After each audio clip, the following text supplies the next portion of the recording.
Welcome to the Pixelberry Choices podcast, and today we're going to be talking about chapter 11 of the Immortal Desire.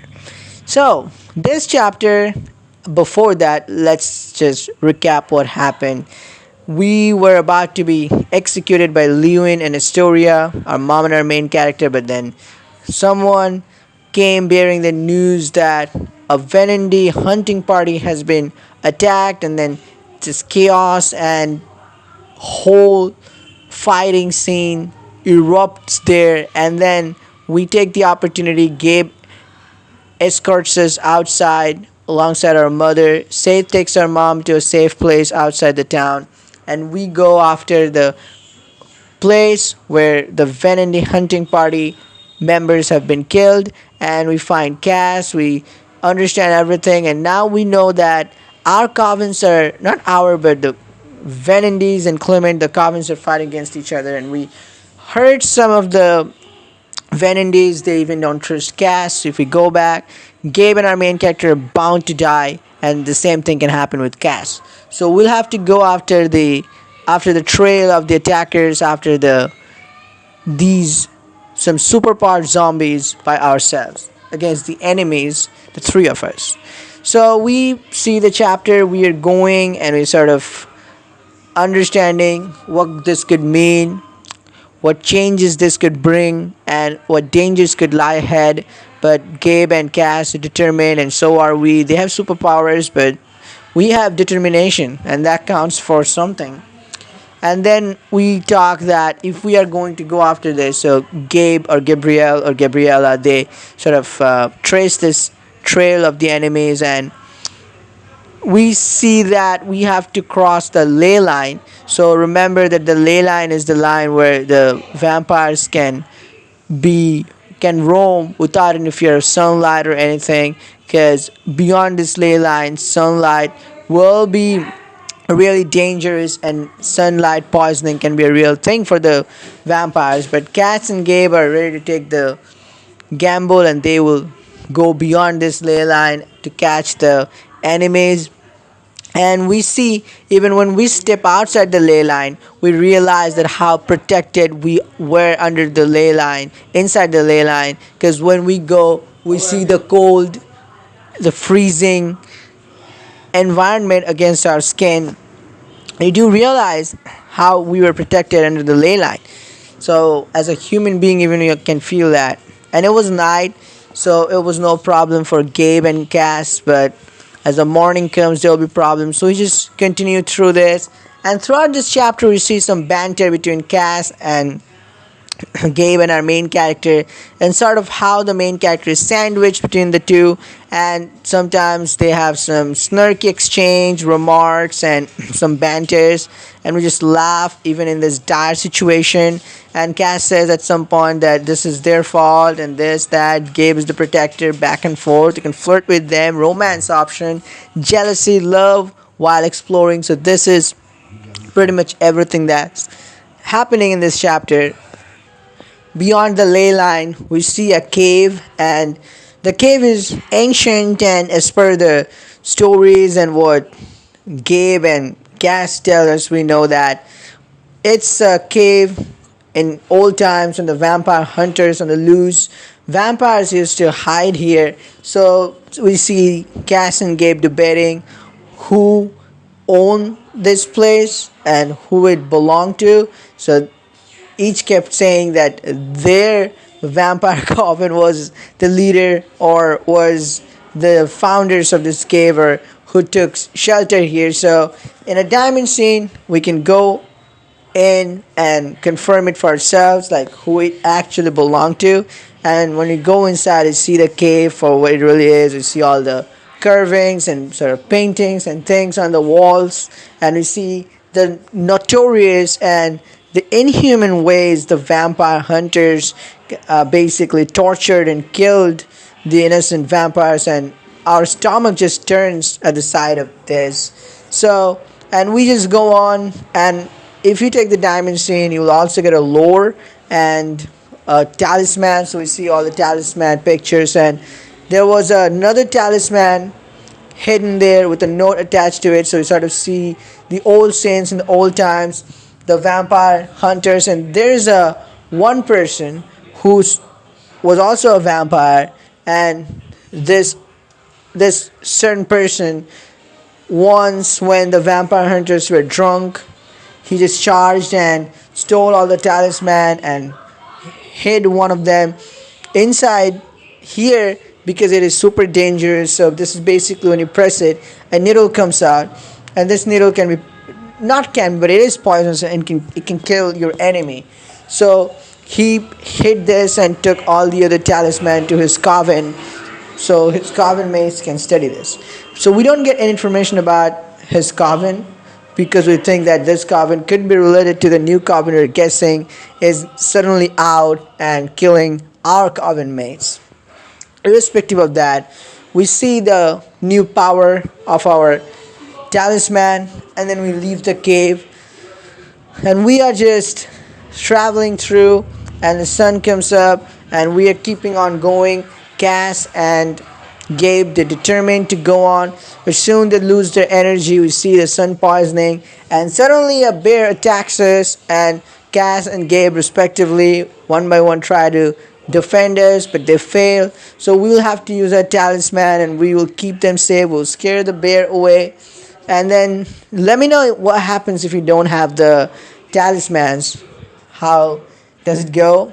And then we will carry Cass and Gabe to a place inside a nearby cave, and we will lay them down there. We will use the sleeping bags and the pillows first, so we'll lay them down, and then we can feed them our blood. I personally chose to feed Cass and Gabe our blood, and like Cass accepted the blood without much resistance, but Gabe was not willing to drink it, and I chose to offer to no. So you actually don't choose. So first you have to offer it to Cass if you choose to, and then Gabe. So Gabe will say like, we have offered our blood to Cass twice, so it will make us even weaker. But we will just grab a stone and punch a hole in our wrist and make Gabe drink blood through that. So they will gain some power. They'll regain some of their fire inside them, and then we will continue at night, and this time we will be really fragile and really frail because definitely we have lost some blood, and we were taking care of them constantly when Gabe and Cass they were because we thought when the bear attacked that we're gonna lose Gabe and Cass, and the sun poisoning was real, so vampire lose their energy, and they could have died, like anything could have happened, so we were worried for them.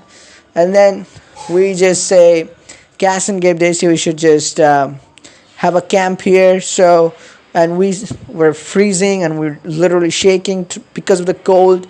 Gabe says we can't have a fire on because it will alert the enemies. So we have a sleeping bag, we're inside that, and then in another diamond scene we can have either Gabe, Cass, or both of them have snuggle us, so for some body hate, or we can share some mutual bodies. So if you choose that, that'll be some epic bantering scene, specifically some jealousy, love, and more.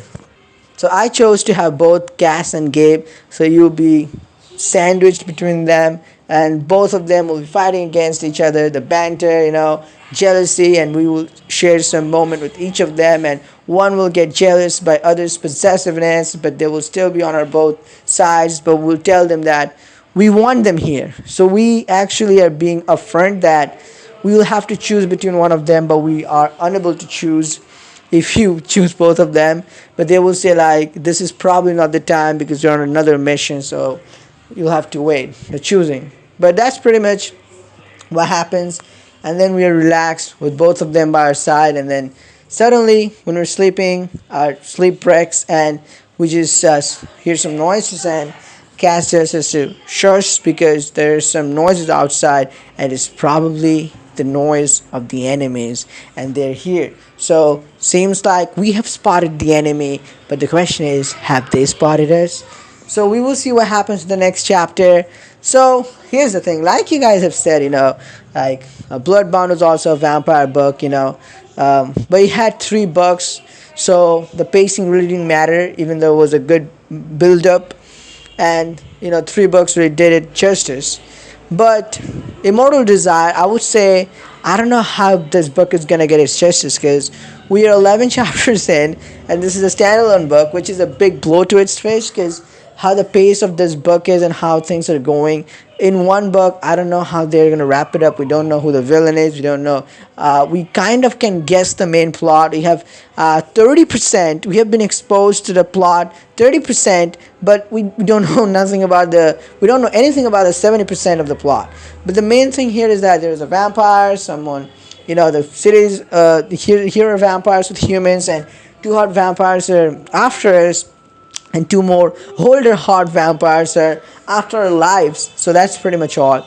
And then we have suddenly discovered that there's another coven who are against the covens of this place, against Venendis and Clemens, and we're after them. But the whole chapter we just travel, we bond with Cass and Gabe, and banter, and the main character just being sandwiched between Cass and Gabe. So this really what happened in the whole chapter. I think well, this could have been even better with the book too at this point, because 5 more chapters left, and we don't even really have gotten to the meat of the mystery of this book, the core, the heart of the book. And you're telling me like we have 5 more chapters to actually learn about what's happening, and then to actually rise to the crest and then come down. So a climax we'll yet to see. We are yet to see the climax, and then we are yet to come down of the climax.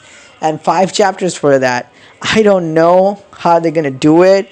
I don't know if it's gonna be rushed. I think it's gonna be rushed, like Wake the Dead, like Wolf Bride, where the villain was well written and time was given in a good amount of time was given to the main villain, but not quite good.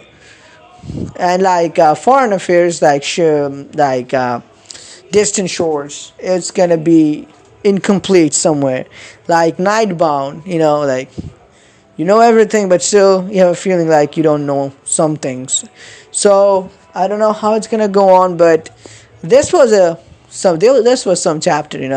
Mainly we spent with Cass and Gabe, tending to them and sort of being stuck in between them by being sandwiched, basically. Flirting, jealousy, that's all. But let me know your thoughts, your theories on how the future chapters are gonna move. What do you think of it? But that was Immortal Desire. To be honest, I won't be surprised if it slips down even more in the rankings for this year because of how it's going. But I'm pretty much sure that the good part is yet to come. Let me know your thoughts and opinions in the comments below. I'll see you in the next video. Till then, peace out.